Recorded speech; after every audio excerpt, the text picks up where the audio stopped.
السلام علیکم ناظرین، میں ہوں ڈاکٹر فضا خانو، میں ہوں پاکستان۔ بات کریں کہ اقوام متحدہ کے حوالے سے جس کا قیام 24 اکتوبر 1945 کو ایک ایسے وقت میں عمل میں آیا جب دنیا ہولناک عالمی جنگوں کے زخم سہ رہی تھی۔ اس ادارے کا بنیادی مقصد عالمی امن اور سلامتی کو یقینی بنانا، اقوام کے درمیان دوستانہ تعلقات کو فروغ دینا، انسانی حقوق کا تحفظ کرنا اور سماجی اور اقتصادی ترقی کو ممکن بنانا تھا۔ آج جب اقوام متحدہ کے قیام کو 80 سال ہو چکے ہیں تو ایک سوال اٹھایا جاتا ہے کہ کیا یہ ادارہ واقعی اپنے مقاصد کے حصول میں کامیاب رہا؟ اقوام متحدہ نے وقتاً فوقتاً دنیا کے مختلف خطوں میں امن قائم کرنے میں اہم کردار ادا کیا۔ اس کے ذریعے کئی امن معاہدے ہوئے اور امن مشنز روانہ کیے گئے، انسانی امداد کے ذریعے لاکھوں افراد کی زندگیاں بچائی گئیں، لیکن دوسری طرف کئی ایسے محاذ بھی ہیں جہاں اقوام متحدہ کی ناکامی پر سوال اٹھائے جاتے ہیں۔ فار ایگزامپل کشمیر اور فلسطین اس کی نمایاں مثالیں۔ پاکستان اور بھارت کے درمیان مسئلہ کشمیر آج بھی حل طلب ہے، حالانکہ اقوام متحدہ کی قراردادیں موجود ہیں۔ کشمیر میں بھارتی مظالم اور فلسطین میں مسلمانوں کی نسل کشی نے اقوام متحدہ کے اوپر مزید سوالات کھڑے کر دیے ہیں۔ اقوام متحدہ کی ویٹو پاور جو ہے وہ انصاف میں سب سے بڑی رکاوٹ سمجھی جاتی ہے۔ اقوام متحدہ کی سیکورٹی کونسل میں 5 مستقل جو اراکین ہیں، امریکہ، روس، چین، برطانیہ اور فرانس، ویٹو پاور رکھتے ہیں، جو اس ادارے کی سب سے بڑی کمزوری بن چکے ہیں۔ اگر کوئی قرارداد ان 5 میں سے کسی ایک ملک کے مفادات کے خلاف ہو تو وہ اسے ویٹو کر سکتا ہے، اور چاہے واقعی پوری جو دنیا اس کے حق میں ہو۔ 18 سپٹمبر 2025 کو بھی غزہ میں فوری، غیر مشروط اور مستقل جنگ بندی کے مطالبے پر آپ کو یاد ہوگا جو قرارداد تھی امریکہ کے ویٹو کیے جانے کے باعث منظور نہیں ہو سکی تھی۔ حالانکہ 15 رکنی کونسل میں سے جو 14 اراکین ہیں انہوں نے قرارداد کے حق میں ووٹ دیا تھا۔ امریکہ نے 6 بار اس قرارداد کو ویٹو کیا۔ اب یہ قرارداد سلامتی کونسل کے 10 غیر مستقل اراکین ان کی جانب سے پیش کی گئی تھی، جن میں پاکستان، پاناما، الجزائر، جمہوریہ کوریا، ڈنمارک، سلوانیا اور اس کے علاوہ صومالیہ اور یونان بھی شامل تھے۔ یہ حقیقت اپنی جگہ ہے کہ اقوام متحدہ انسانی حقوق، صحت، تعلیم، ماحولیاتی تبدیلی اور پناہ گزینوں کی بحالی جیسے میدانوں میں خدمات انجام دیتا رہتا ہے۔ جیسا کہ یونیسیف کی بات کی جائے، WHO کی بات کی جائے، دیگر جو ذیلی ادارے ہیں دنیا کے مختلف حصوں میں قابل قدر کام کر رہے ہیں، مگر سوال یہاں بھی یہ پیدا ہوتا ہے کہ کیا انسانی ہمدردی کے منصوبے عالمی امن کے فقدان کی تلافی کر سکتے ہیں؟ جب دنیا کو سب سے زیادہ امن اور انصاف کی ضرورت ہو وہاں اقوام متحدہ کیوں خاموش تماشائی بن جاتا ہے؟ اگر اقوام متحدہ واقعی دنیا کا نمائندہ ادارہ بننا چاہتا ہے تو اس میں بنیادی اصلاحات ناگزیر ہیں۔ فار ایگزامپل ویٹو پاور کا خاتمہ یا پھر اس کے استعمال پر سخت شرائط، جنرل اسمبلی کو زیادہ بااختیار بنانا اور رکن ممالک کو یکساں نمائندگی دینا وقت کی سب سے بڑی ضرورت ہے۔ بصورت دیگر یہ ادارہ محض طاقتور ممالک کے مفادات کا محافظ سمجھا جائے گا۔ اقوام متحدہ کی بقا کا انحصار خود اس کے اراکین پر ہے۔ اقوام متحدہ کے دوسرے جو سیکرٹری جنرل ہیں انہوں نے ایک دفعہ ایک جملہ بولا تھا جو بڑا قابل غور ہے: اقوام متحدہ انسانیت کو جنت میں لے جانے کے لیے نہیں بلکہ جہنم سے بچانے کے لیے بنایا گیا ہے۔ اس پہ بات کرنے کے لیے میرے ساتھ معزز مہمان موجود ہے، سابق سیکرٹری خارجہ شمشاد احمد صاحب۔ بہت شکریہ آپ کے قیمتی وقت کے لیے۔ شمشاد صاحب سے بات کریں گے اس شارٹ بریک کے بعد۔ بہت شکریہ شمشاد احمد خان صاحب آپ کے قیمتی وقت کے لیے۔ شمشاد صاحب، سب سے پہلے میں جاننا چاہتی ہوں کہ یونائٹڈ نیشن، اقوام متحدہ جس کا قیام 80 سال پہلے عمل میں آیا، یہ اپنا کام کر رہا ہے، آپ کو لگتا ہے کہ اس کے جو قیام کا اصل مقصد تھا 80 سال بعد وہ حاصل ہو سکا؟ میں تو بالخصوص گزشتہ 80 سال سے اقوام متحدہ کو اسی صورت میں دیکھ رہا ہوں جس میں یہ بنایا گیا تھا۔ It was created as mankind the last best hope۔ ہمارے وزیر اعظم جائیں گے تو آپ کو یہ اندازہ ہونا چاہیے کہ 193 ممالک ہیں یونائٹڈ نیشنز کے، اور 2 ہفتے صرف یہ جنرل ڈیبیٹ ہوتی ہے۔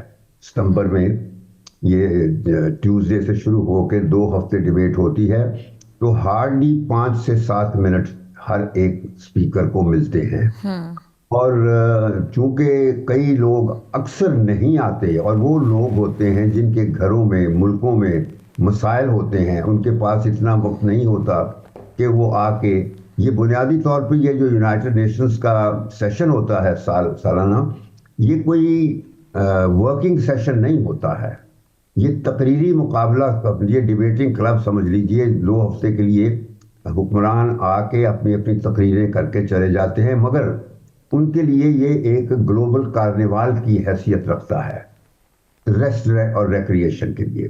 یونائٹڈ نیشن جو کہ اس میں نیو یارک میں ہے، تو نیو یارک میں ایسی تفریحیں پیدا کی جاتی ہیں ان کے لیے، ناشتوں سے شروع ہو کے لنچز، ڈنرز، اور پھر رات کے پروگرام، 7 کورس کے ڈنرز وغیرہ وغیرہ، اور ہر چیز دنیا میں غریبوں کے نام پر کی جاتی ہیں, غریبوں کا نام لے کر کیا جاتا ہے, اور غریب بیچارے پستے جا رہے ہیں, کوئی ان کے لیے فیصلہ نہیں ہوتا.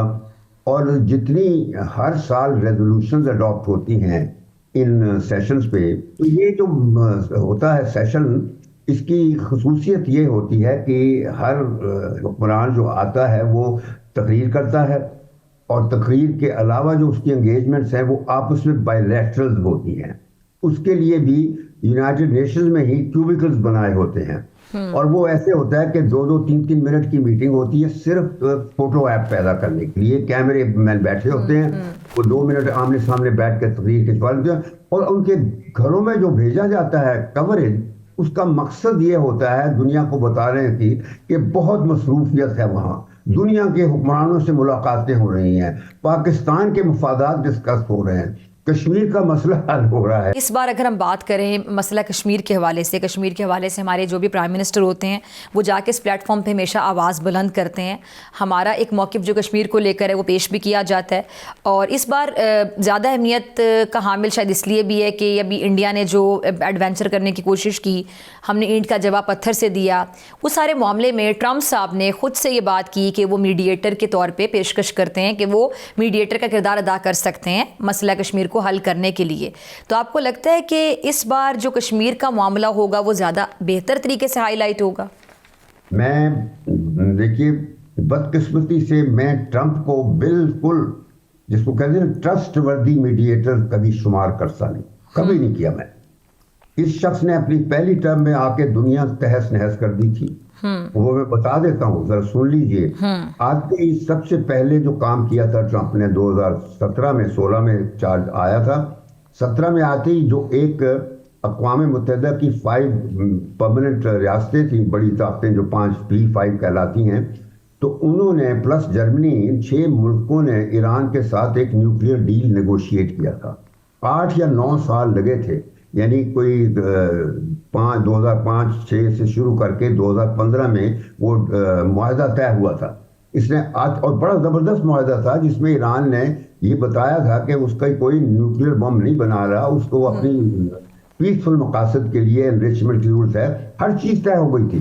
لیکن اس آتی نیتن یاہو کو اس کی خوش آمد کرنے کے لیے اس نے وہ معاہدہ کینسل کر دیا. اور پھر اس کے ساتھ ہی اس نے جو اسرائیل کا دارالخلافہ تل ابیب ہے وہ اس نے جروسلم کو ریکگنائز کر لیا, حالانکہ جروسلم جو ہے وہ فلسطین کا حصہ ہے. اور ہماری کیا دنیا کی پوزیشن یہ تھی, آج تک کسی امریکہ کے صدر کو توفیق نہیں, ہمت نہیں ہوئی تھی کہ وہ اسرائیل کا دارالخلافہ کو, مگر اس نے وہ نہ صرف تسلیم کیا بلکہ اپنی امریکہ کی ایمبیسی وہاں شفٹ کر دی. یہ 2 باتیں. تیسری بات پھر یہ ہوئی کہ ابراہیم اکارڈ کر کے اس نے مسلم ریاستوں سے اسرائیل کی ریکگنیشن کروانی شروع کر دی. تو 3-4 ریاستوں نے ریکگنائز کر بھی لیا تھا, ابھی سعودی کرنے جا رہے تھے, اتنی دیر میں اس کی ٹرم ختم ہو گئی. تو اس نے پہلے 3 سالوں میں 4 سالوں میں جو کچھ کیا, اس سے یہ دیکھ لیجئے کتنے بڑے فیصلے جو کہ دنیا کو تہس نہس کرنے کے لیے تھے, کیونکہ اس وقت سے جو فیصلے تھے ان کی وجہ سے ہی یہ فلسطین کے ساتھ ان کی نسل کشی جو اسرائیل کر رہا ہے, یہ اسی کا تسلسل جاری تھا. اسی کی وجہ سے ان پہ اسرائیل جو ہے چڑھائی کر کے پچھلے 2-2.5 سالوں سے لگا ہوا ہے اور غزہ پہ قبضہ کر لیا ہے. اور ایران پہ دیکھیے, تو اسی کی وجہ سے اس کی شے پر, اور اسی نے حملہ کیا, نیتنیاہو کو خوش کرنے کے لیے ایران پہ حملہ کیا. اچھا شمشاد صاحب, یہ ذرا مجھے بتائیں کہ آپ کی موجودگی کا فائدہ اٹھاتے ہوئے یہ جو بگرام ایئر بیس واپس لینے کی بات کر رہے ہیں امریکہ کے صدر, یہ آپ کو لگتا ہے کہ اتنا آسان معاملہ ہے؟ یہ افغان جو ہیں وہ ایک قوم ہے.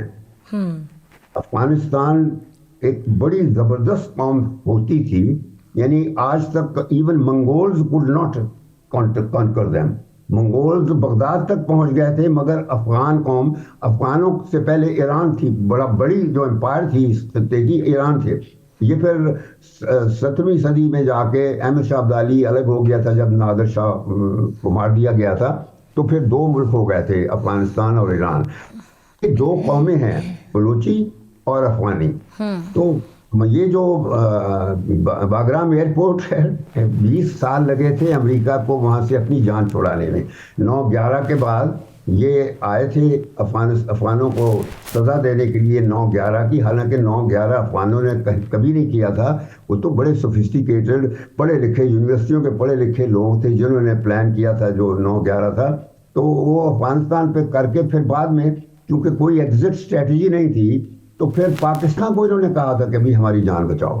تو اس نے پھر وہ 2 سال نیگوشیٹ میں مدد دے کے ان کو اس کی جان چھڑائی تھی. تو اب جو ہے وہ اس وقت طالبان جو ہیں وہ فلی ان کنٹرول ہیں. بلکہ ہمیں بھی یہ بدقسمتی یہ ہے کہ چونکہ ہم خود اپنا تعلقات بہتر نہیں رکھ سکے ان کے ساتھ، تو برابر وہ TTP موقع سے فائدہ اٹھا رہا ہے. تو ہمیں تو فوکس کرنا چاہیے کہ ہم افغانستان کے ساتھ تعلقات اچھے رکھیں. تو جہاں تک اس کا ڈونلڈ ٹرمپ کا ڈیمانڈ ہے، اس سوال ہی پیدا نہیں ہوتا کہ طالبان اس کو دے دیں گے. تو میں اس کی وجہ سے حالات ایسے پیدا ہوتے جا رہے ہیں، بجائے امن کو تقویت ملنے کے ہمارے خطے میں اور مصیبتیں کھڑی ہونے جا رہی ہیں. میں بتا دوں یہ سمیت یہ جو سعودی عرب کے ساتھ ایگریمنٹ ہوا ہے، کیونکہ پہلے تو یہ ہے کہ یہ ٹرانسفر ہو ہی نہیں سکتا. قتل ہم تو حرمین اور شریفین کے لیے تو ہر پاکستانی اپنی جان قربان کر دے گا، ہمارا پورا وطن قربان کیا جا سکتا ہے یقیناً. یہ جو نیٹو کا ہے ملٹری بینڈ ویگن، وہ میں شروع سے پچھلی 2 دہائیوں سے سپورٹ کر رہا ہوں کہ ہمیں ان سارے مسئلوں کو عبور کرنے کے لیے ایک مسلم نیٹو بنا لینا چاہیے. بلکہ جس دن یہ دوحہ میں میٹنگ ہو رہی تھی ان پہ قطر پہ حملے کے بعد، اس وقت میں کسی پروگرام میں بالکل کہہ رہا تھا اچھی بات ہو رہی ہے کہ وہاں یہ اب ہو رہی ہے میٹنگ، اور ایک عرب اسلامک ٹریٹی آرگنائزیشن بنائی جا سکتی ہے جس طرح نارتھ اٹلانٹک ٹریٹی آرگنائزیشن یورپ نے اور امریکہ نے بنائی تھی. میں نے کہا تھا کہ ہم اسلامی دنیا بنا کے اس میں 7 یا 8 ملک میں نے نام بھی دے دیے تھے. اس میں 3 خلیجی ریاستیں تھیں، سعودی عرب، امارات اور قطر. اس کے علاوہ ایران، پاکستان.